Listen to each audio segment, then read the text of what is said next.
ಧರ್ಮಸ್ಥಳದ ವಿಚಾರವಾಗಿ ಸೌಜನ್ಯ ಅವರ ಕೊಲೆ ಆಗಿ 2012ರಲ್ಲಿ ಆಗಿದ್ದು. ಕೊಲೆ ಮಾಡಿದ್ದು ಯಾರು ಅಂತ ಇದುವರೆಗೂ ಕೂಡ CBI ತನಿಖೆ ಆದರೂ ಕೂಡ ಪತ್ತೆ ಆಗಲಿಲ್ಲ. ಸೌಜನ್ಯ ಕೊಲೆ ಮಾಡಿದಂಥವ್ರಿಗೆ ಶಿಕ್ಷೆ ಆಗಲೇಬೇಕು, ಅದರಲ್ಲೇನು ಎರಡನೇ ಮಾತೇನಿಲ್ಲ. ಆಮೇಲೆ ಇತ್ತೀಚೆಗೆ ಮುಸುಗುದಾರಿ ಒಬ್ಬರು ಬಂದು ಅಲ್ಲಿ ಮ್ಯಾಜಿಸ್ಟ್ರೇಟ್ ಮುಂದೆ ಒಂದು ಹೇಳಿಕೆ ಕೊಡ್ತಾರೆ, 100 ಕೊಲೆಗಳಾಗಿದೆ, ನಾನೇ ಎಷ್ಟು ಹೂತಾಕಿದ್ದೀನಿ ಅಂತೆಲ್ಲ ಹೇಳಿಕೆ ಕೊಟ್ಟ ಮೇಲೆ ಮ್ಯಾಜಿಸ್ಟ್ರೇಟ್ ಏನು ಮಾಡ್ತಾರೆ, ಒಂದು ತನಿಖೆ ಮಾಡಿ ಅಂತ ಹೇಳ್ತಾರೆ. ಆಮೇಲೆ ಇದು ಸುಮಾರು ಒಂದು 10-12 ವರ್ಷಗಳಿಂದ ಕೂಡ ವ್ಯಾಪಕವಾಗಿ ಪ್ರಚಾರ ಆಗ್ತಾ ಇದೆ. ಅಪಪ್ರಚಾರ ಎಲ್ಲ ಕೂಡ ಆಗ್ತಾ ಇದೆ.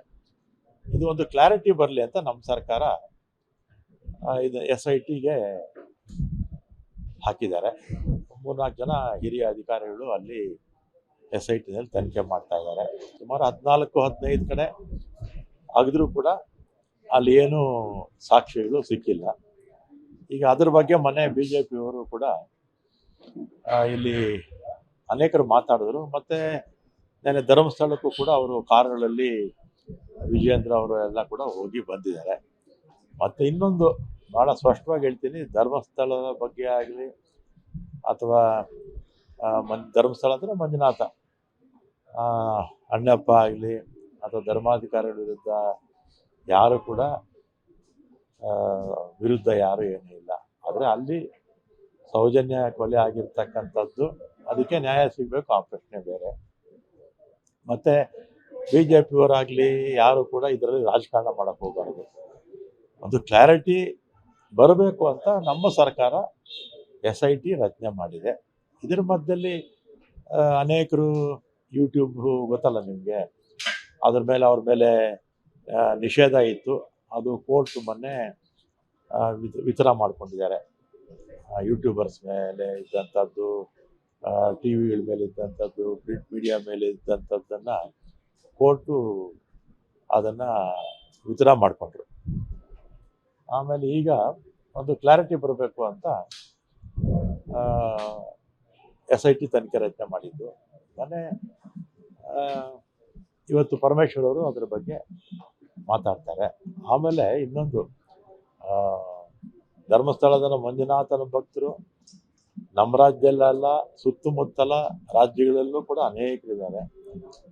BJPಯವರಿಗಿಂತೂ ಹೆಚ್ಚು ಮಂಜುನಾಥನ ಭಕ್ತರಿರೋದು ಕಾಂಗ್ರೆಸ್ ಅಲ್ಲಿ. ಆಮೇಲೆ ಕೊನೆಯದಾಗಿ ಸೌಜನ್ಯ ಕೊಲೆ ಆಗಿದೆ, ಅದಕ್ಕೆ ನ್ಯಾಯ ಸಿಗಬೇಕು ಅಂತ ನಾನು ಕೂಡ ಹೇಳ್ತೀನಿ. ಈಗ BJPಯವರು ರಾಜಕಾರಣ ಮಾಡ್ತಾರೆ. ಪ್ರಾರಂಭದಲ್ಲಿ SIT ತನಿಖೆ ಮಾಡಿದಾಗ, SIT ತನಿಖೆಗೆ ಆದೇಶ ಮಾಡಿದಾಗ ಸ್ವತಃ ಅಲ್ಲ, ಒಂದ್ ನಿಮಿಷ ಇರಿ. ಈಗ ಶಿವಕುಮಾರ್ ಹೇಳಿದ್ದು ಷಡ್ಯಂತ್ರ ಇದೆ ಅಂದ್ರೆ SIT ಮಾಡಿದ್ದು ಷಡ್ಯಂತ್ರ ಅಲ್ಲ. ಆದರೆ ಧರ್ಮಸ್ಥಳದ ಬಗ್ಗೆ ಯೂಟ್ಯೂಬರ್ಸು ಎಲ್ಲ ಅಪಪ್ರಚಾರ ಮಾಡ್ತಾ ಇದ್ರಲ್ಲ, ಪರನೂ ಇದ್ದಾರೆ, ವಿರೋಧನೂ ಇದ್ದಾರೆ. ಧರ್ಮಸ್ಥಳದ ಪರನೂ ಇದ್ದಾರೆ, ವಿರೋಧನೂ ಇದ್ದಾರೆ. ಅದ್ರ ಬಗ್ಗೆ ಹೇಳಿದ್ದು SIT ಬಗ್ಗೆ ಅಲ್ಲ ಶಿವಕುಮಾರ್ ಹೇಳಿದ್ದು. ತಗೋಬೇಕು. ಈಗ ಇನ್ನೊಂದು, ಅಪಪ್ರಚಾರ ಬರೀ ಧರ್ಮಸ್ಥಳದ ವಿಚಾರ ಅಂತಲ್ಲ, ಯಾವುದೇ ವಿಚಾರ ಬಂದರೂ ಕೂಡ ಒಬ್ಬ ಸಾಮಾನ್ಯ ವ್ಯಕ್ತಿ ಮೇಲೂ ಕೂಡ ಯಾರಾದರೂ ಕೂಡ ಅಪಪ್ರಚಾರ ಮಾಡಿದ್ರೆ ಪೊಲೀಸು ತನಿಖೆ ಮಾಡಬೇಕು, ಕೇಸ್ ಹಾಕಬೇಕು.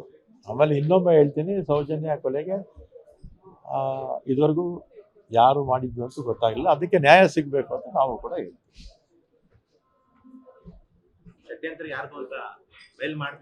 ಶಿವಕುಮಾರ್ ಹೇಳಿದ್ದು SIT ಮಾಡಿದ ಷಡ್ಯಂತ್ರ ಅಲ್ಲ ಹೇಳಿದ್ದು, ಧರ್ಮಸ್ಥಳದ ಬಗ್ಗೆ ಅಲ್ಲಿ ಅದ್ರ ಬಗ್ಗೆ ಷಡ್ಯಂತ್ರ ನಡೀತಾ ಇದೆ ಅಂತ. ಅದನ್ನೇನಾಗುತ್ತೆ, ವ್ಯಾಖ್ಯಾನ ಮಾಡುವಾಗ ಒಬ್ಬೊಬ್ರು ಒಂಥರ ಮಾಡ್ತಾರೆ.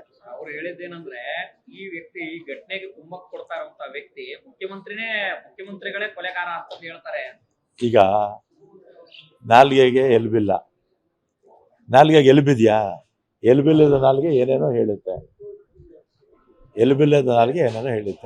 ಮತ್ತೆ SIT ಮಾಡಿದಾಗ ಸ್ವತಃ ಧರ್ಮಸ್ಥಳದಲ್ಲೇ ಸ್ವಾಗತ ಮಾಡ್ತೀವಿ.